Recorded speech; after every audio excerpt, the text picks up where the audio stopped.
Season 2, Episode 2. Let's dive in Milcheck's cool helmet first. Oh, that was a cool helmet. It was a cool helmet. Definitely a camera or something. Oh, for surezies.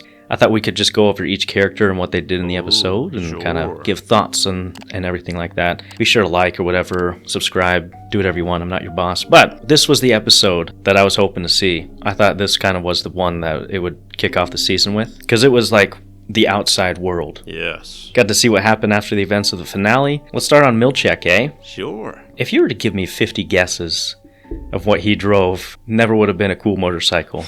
Yeah. Dude's got a cool motorcycle, cool helmet, he's got a cool vibe. But he's on cleanup duty after the events of the finale. He's going through and making sure everyone's kind of in order. He goes to everyone's house. Irving and Dylan kind of fires them, but doesn't really tell them what happened. Well, I think this is this the first time we see him as an Outie, like outside of work, Yeah. right? Mm-hmm. Because most of them, I feel like they're different. Like in work, he seems like he's, very professional, kind of like a robot. Yeah. And then you kind of assume like he'd be normal, because everyone in all the Innies, they're kind of like kids almost. Like they seem more like childish. Yeah. So I thought that was kind of interesting how he's just like exactly the same. Mm-hmm. Maybe he is a robot. I just thought of that in my mind. Maybe that would they're be cloning. A good twist, yeah. He's a robot. He's a synth, because he does bleed, but yeah, he's got those robotic tendencies. He's just like very methodical. There's always something behind those eyes, another motive. Helena Eagon, I thought that her whole story this episode was really good.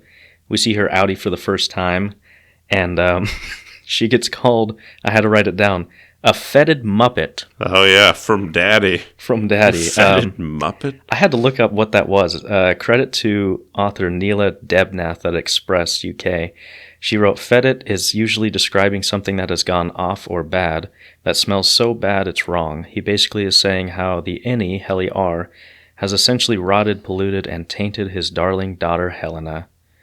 So, Father of the Year award, she meets up with Cobell, gives her a promotion, but Cobell immediately is like, "Nah, man, I see through the lies of the Jedi," type deal. Liar! She knows, there's more going on. Helena then records an apology about her behavior, saying she was drunk and on a mixture of medicine and pills and stuff, and she put back too much of that sauce. And she actually watches security cam footage of her Innie kissing Mark. And I thought that was pretty interesting, because last season she told her Innie, basically, you're not human, you're not a real person, you're just like a thing, kind of subhuman, if you will. She's seeing now that these things, these people, have real emotions and lives, and I got the sense that maybe she's jealous of her Innie, that potentially she's living a better life than her Outie, more fulfilled life, you might say. It makes sense, because you kind of feel a little more bad for the Outie, because before this, you're just like, oh, she's the CEO's daughter, she's a jerk. Mm-hmm. But then you kind of see, like, she's just trying to make Daddy proud, Is she, or is she like a weird, like, one of them? I don't know, it's hard to tell. She's mysterious, man. Her Outie's mysterious. Oh, you think so? I was getting the vibe like she's trying to please her father here. Okay. And both might be true. I don't know. I mean, we could be wrong, but like the theory is her Outie is the Innie or whatever. Yes. Does that make sense? Yeah, so actually shout out to one of our commenters at Aiden24. He said the Helly R we see in this episode is actually Helena Eagon. So he's talking about last episode. He said she kept talking about mics and the cameras and didn't know where the power button was. Also, she knew what a gardener was. Well, didn't the other guy know what a gardener was? Who, Irving? He was like a night gardener. Seemed like he knew what a gardener was. So I don't know if he knows what a gardener is or if he didn't know what a night gardener was. Either way, it's like, gardener? What are you talking about, Yeah. To me, it seems too obvious. You know what I mean? Yeah. But this episode is continuing to, make it seem like it is. Mm-hmm.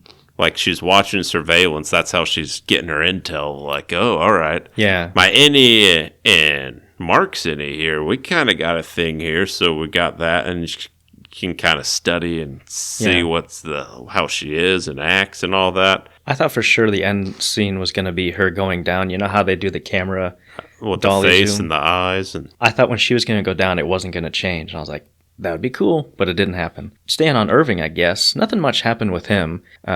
He gets fired by Milcheck and then asked to come back. He makes a phone call, a mysterious phone call, and Bert's watching him. He was like investigating it, like his Audi is. Yeah. And then he calls someone and he's like, my Innie got the message, right? Yeah. That's what he says. Dylan, we get to see Dylan's Audi for the first time too. He gets fired as well. Interesting to note of his story, he goes on an interview at a door factory. Oh, that was pretty fun. It looked like a twin of his. Yeah, a lot of people thought that was going to be like future Dylan, who's on the severed floor. There's a lot of theories about that.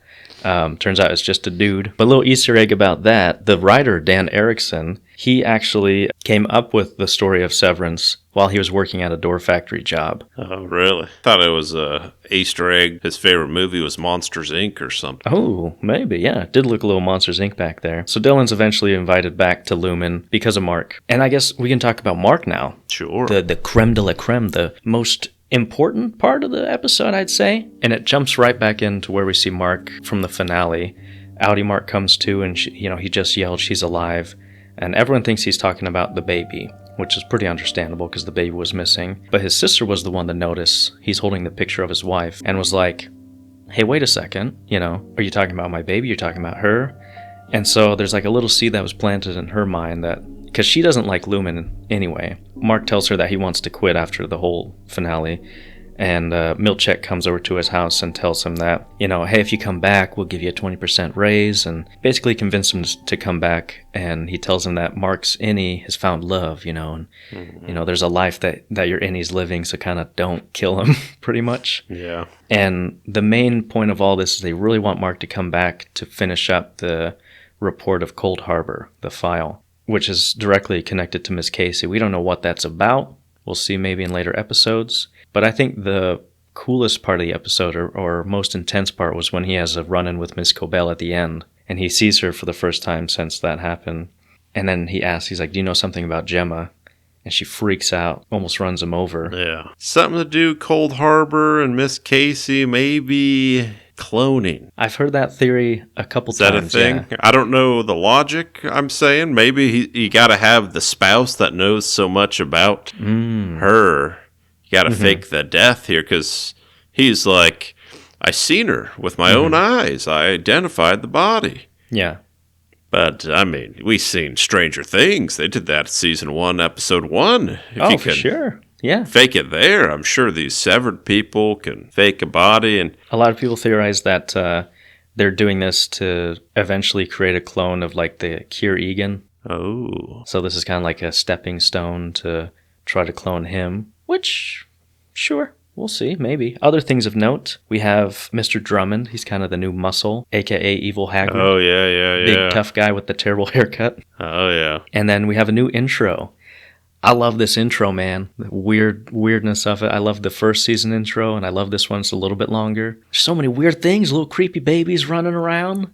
Little heads. Sure, I definitely didn't press skip, and I know exactly what you're talking. It's so fun to watch, Lou. My wife yelled at me. It was like 2 seconds in. She was like, "Do you not have the remote?" I'm like, My wife does the same thing. Yeah, I'm like, I was just enjoying the music here. I love the animation. I love everything about it. And there's a lot of things you could like sleuth about and pick and prod, but I kind of just like to watch it as an art piece and be like, "Hey, that's cool. Look at that thing. That's fun." That's cool. Yeah. This episode, I think, was a return to form. Not that the other one went away, but it really progressed the story in a way I wanted to see. So it's just a top-notch episode. I love it. I'm loving every second of it. Yeah, I liked it. I'm hoping they don't just stick with the Innie Outie eps. I like a little mix max. Mm-hmm. Yes. I like an in. I like in and I like out. Okay, I like burgers and fries here. Very good. Yes, absolutely. Thanks for watching these highlights of our episode of the Stale Popcorn Podcast. If you want to listen to the full episode, check out the links in the description. Please like, share, and subscribe, and if you do that with your favorite YouTuber, I'm sure they would appreciate it too. Thanks, and have a great day. Popcorn!